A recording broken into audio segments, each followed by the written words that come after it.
Because Jay-Z and Puff was given an assignment. And that was to destroy East Coast rap. I was at a party at Diddy crib in LA. This was the beginning of 2020. He first started dating Beyoncé at 17, 18, he was 30 something. You didn't know his age. I look back and see how old Jay-Z was. I think Jay-Z was born in like 69 or 67. Because he couldn't get Beyoncé to stop people. Guess you didn't know your daughter well enough, because she just started all the girls.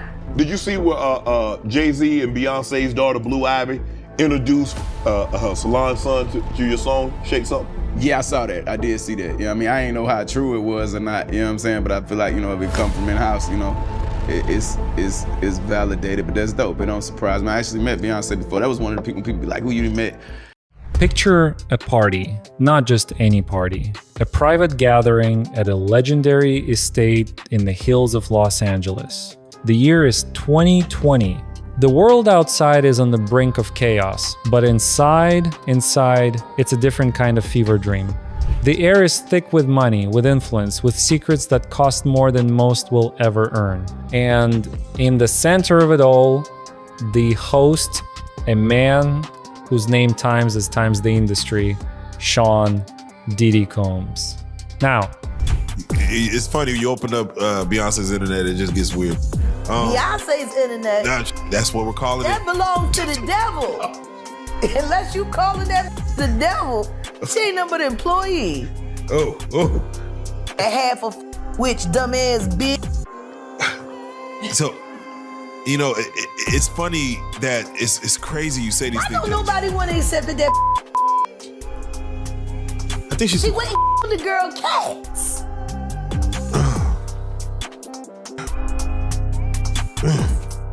Okay. A girl went to court and charged her with extreme witchcraft. She was hypnotized. She was drugged. Beyonce came and she was in there eating on her and while she was asleep. Snacking on his bitch.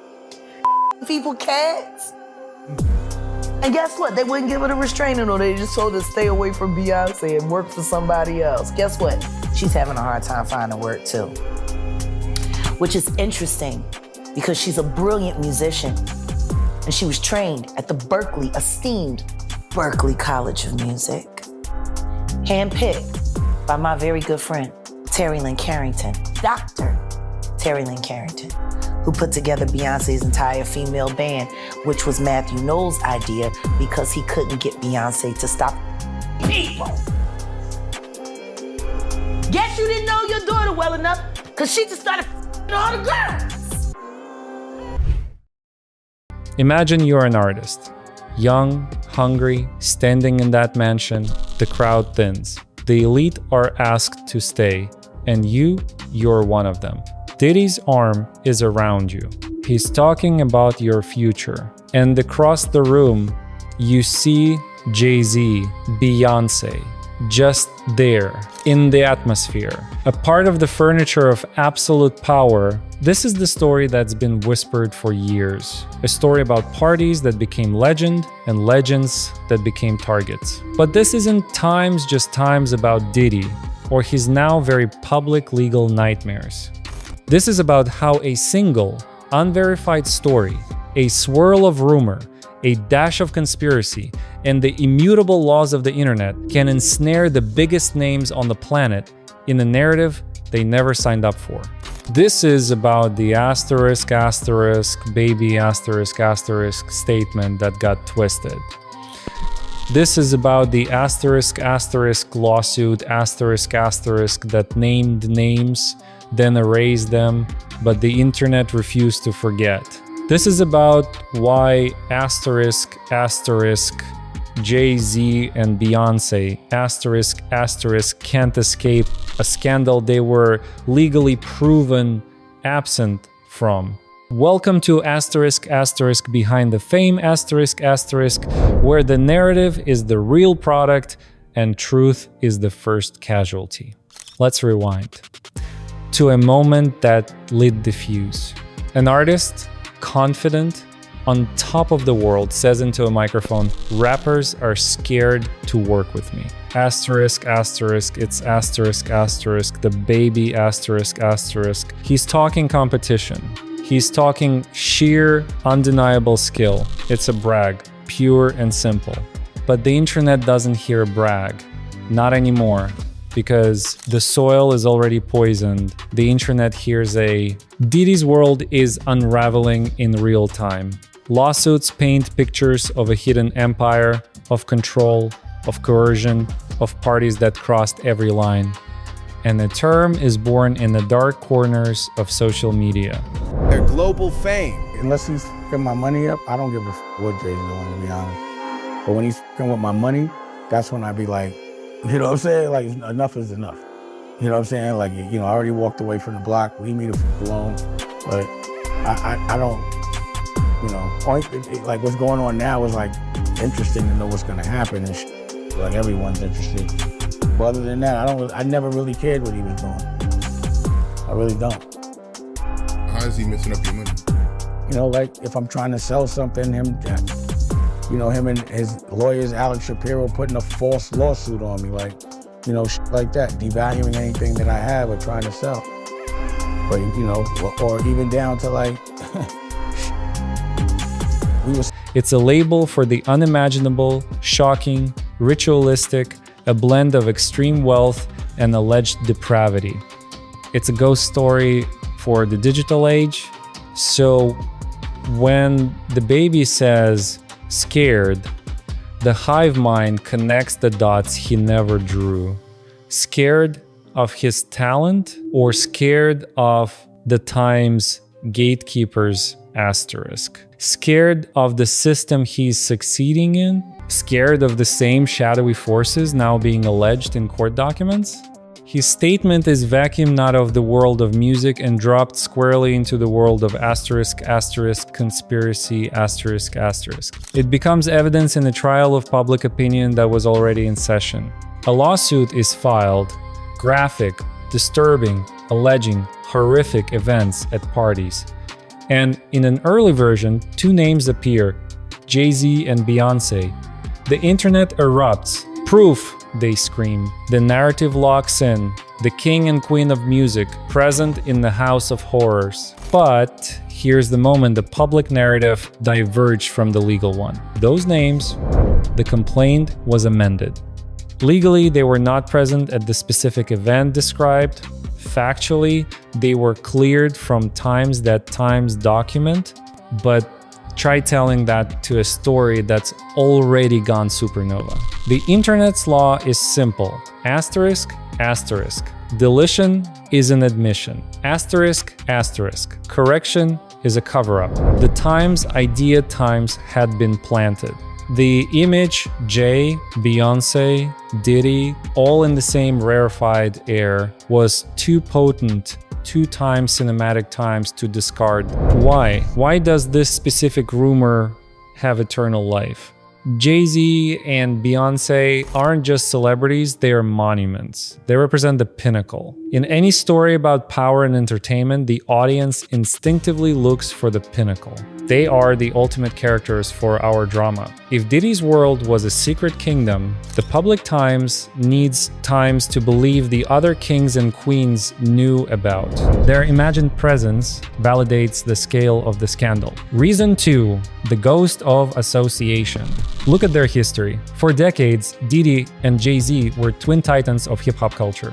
They moved in the same circles, backed the same artists, celebrated the same wins. Beyoncé exists in that stratosphere. There are photos, events, collaborations, a documented history of professional and social proximity. The internet transforms moved in the same circles into shared the same secrets. It's a logical fallacy that feels emotionally true.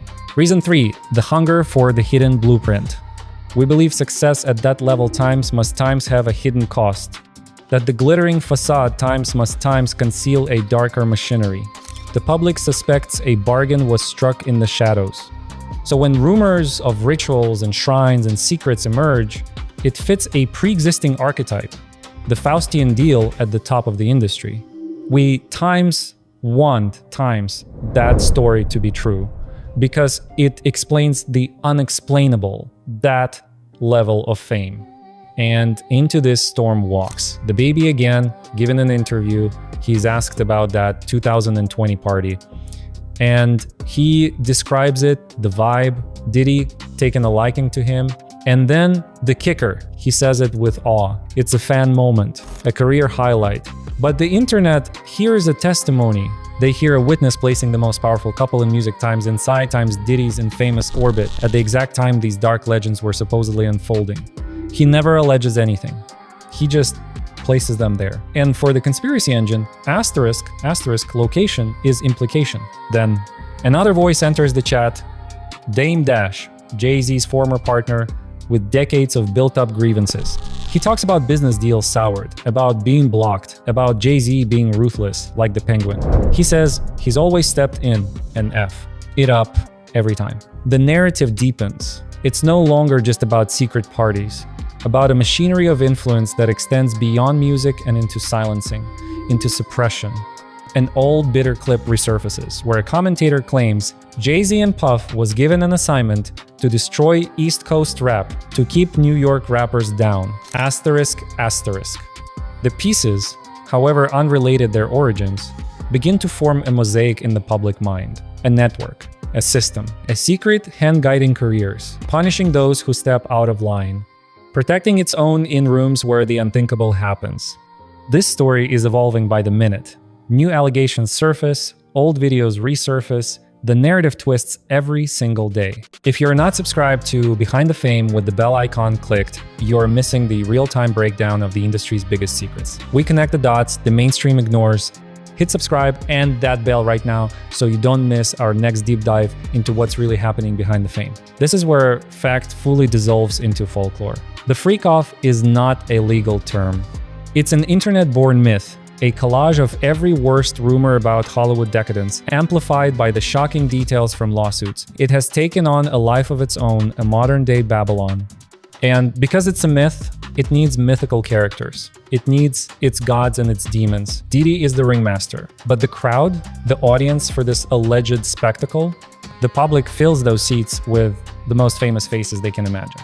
Anonymous accounts claim to have seen shrines, rituals, blood, asterisk, and name drop Jay-Z and Beyoncé as being among those you don't talk about. It's unverified, it's outrageous, and it's perfect times for the algorithm.